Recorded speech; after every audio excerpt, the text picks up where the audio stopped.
everybody, Trek Cultures, Adam Clery here, back from his lovely, peaceful, relaxing holidays to make content for you. No, for real, I'm genuinely very happy to be back. Thank you for all the messages. And before I start this week, just want to say a quick thank you to Seán for deputising for me last week, a man who did such a good job that I will no longer be referring to my breaks from the workplace as Seán Leave, but I'm gonna start calling them Seán Leave. Jokes are hard. Anyway though, we roll on with Lower Decks now in its third week of life, and some people seem to love it, and some people are like, well, I'm a grown-ass man, why am I watching cartoons? And me personally, I'm both, but having a bloody good time doing it. We know all about the ship, we know all about the characters, we kinda know what it is they're all doing with their lives, and since I promised both my boss and my therapist I would stop rambling on, that is your entire intro, because my name is Adam Clery and these are all the ups and downs from this week's episode of Lower Decks.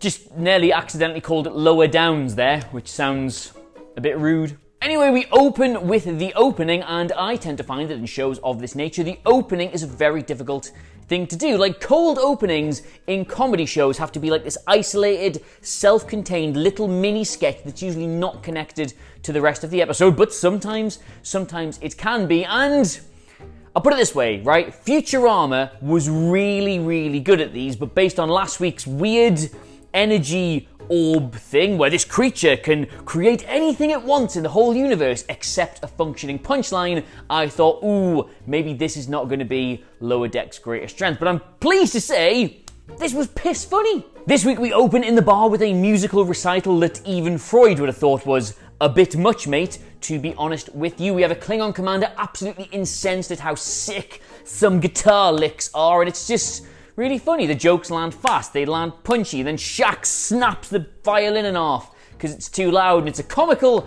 misunderstanding, and it all got one hearty big belly laugh from me. It's exactly how the show needs to start. It gets an up. But then we move on to the actual premise of the show, and a very broad thing which I think needs a bit of attention brought to it, because as Lower Decks was beginning its hype when we were getting ready to start watching it, we were told this is as much a love letter to Star Trek as it is a continuation of the series. And I just think if you take a step back and think about what this episode actually was, that's kind of proof, isn't it, that this show does go to bed wearing Captain Picard pajamas. And the focus this week is on the day-to-day running of a starship and how all the crew managed to sneak in 15 minutes here and there by grossly overestimating how much time certain jobs will take. Now, this is a long-running joke about Star Trek, but the show addressed it itself in the Next Generation episode Relics, where Scotty's like, laddie, you didn't really tell them you could do it in an hour, did you? Because the whole joke is you tell them it'll take 4 hours, so that when you do it in an hour, if you can be bothered to do it in an hour, they think you are a miracle worker. This is like a big thing in Star Trek.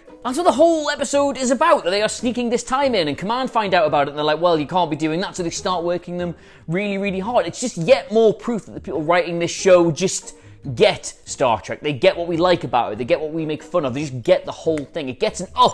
It gets an up. It's just, I liked it. Incidentally, if any of my employers are watching this video and just thinking, I wonder if it really takes him 3 hours to write a 2,000-word article and then shoot an entire video on the subject matter. I wonder if we could get him to do that any quicker.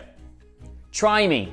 Anyway, just a little joke that. And speaking of little jokes, I know I said it for episode 1, and I know I'm really sorry I wasn't around for episode 2, but I genuinely find the gag rate in this show very impressive. And not just because it gets a hearty ha out of you instead of the whole that most shows normally get, but because the time between each gag is just seconds. The phaser setting. Delta Shift thinking they're so much better than everybody else just because they're so much better than everybody else. They're called clouds. You can't die of a spear wound. You live on a spaceship. The funnies in Lower Decks land more regularly than Voyager did in its first season.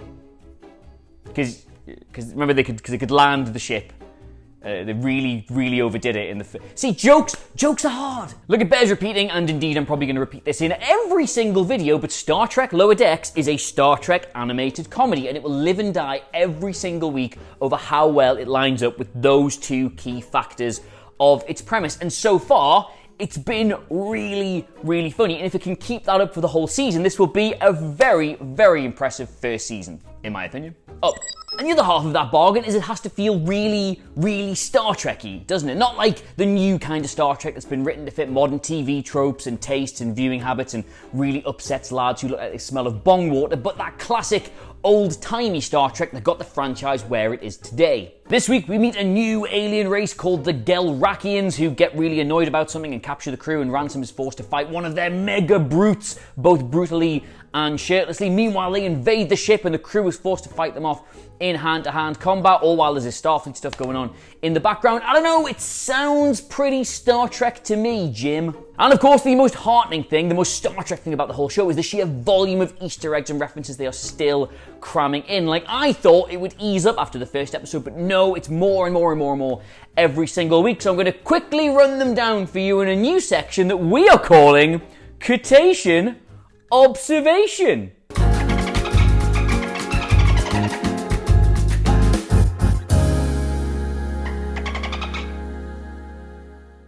Klingon birds of prey apparently haven't changed for 150 years. The warp effect is now back to how it looked in the Next Generation Deep Space Nine and Voyager, and away from the more Kelvin-inspired Discovery and Picard. The whole buffer time premise is based on Star Trek III: The Search for Spock and the Next Generation episode Relics. Boimler is literally humming the theme from Star Trek the Motion Picture while he's in the turbo lift. The Lower Decks gang hate Delta Shift, which the Next Generation gang hated after Captain Jellicoe tried to introduce it in Chain of Command. Ransom literally has Commander Riker's leg pose. Mariner saying, "What am I, Kirk?" when surrounded by spears is a reference to several original series episodes, including A Private Little War, The Savage Curtain, Bread and Circuses, and Day of the Dove. Captain Freeman references the Enterprise, which, in case you're wondering, at this stage of the timeline is still the Enterprise E. Ransom uses the now famous Star Trek fighting technique of simply clubbing your hands together. Mariner tells Ransom that one of her scars came from Magus 3, which is where Guinan got her huge phaser rifle in the episode Night Terrors. But of course the best one in the whole pile is Chief O'Brien being referred to as the most important human being that ever lived and Starfleet's all-time MVP, which, as you and I both know, is absolutely true and not said enough.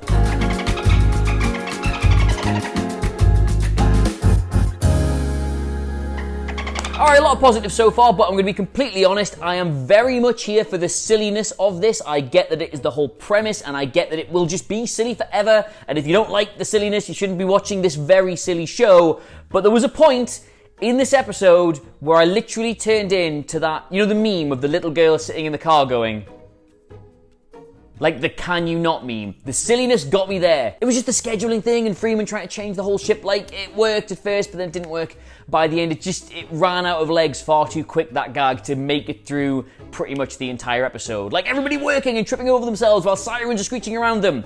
Funny, them opening the box and there's just this big, horny lump of wood there and it upsets the Gelrakians. Very funny, them not being able to repel the boarding party because they're all still working really hard.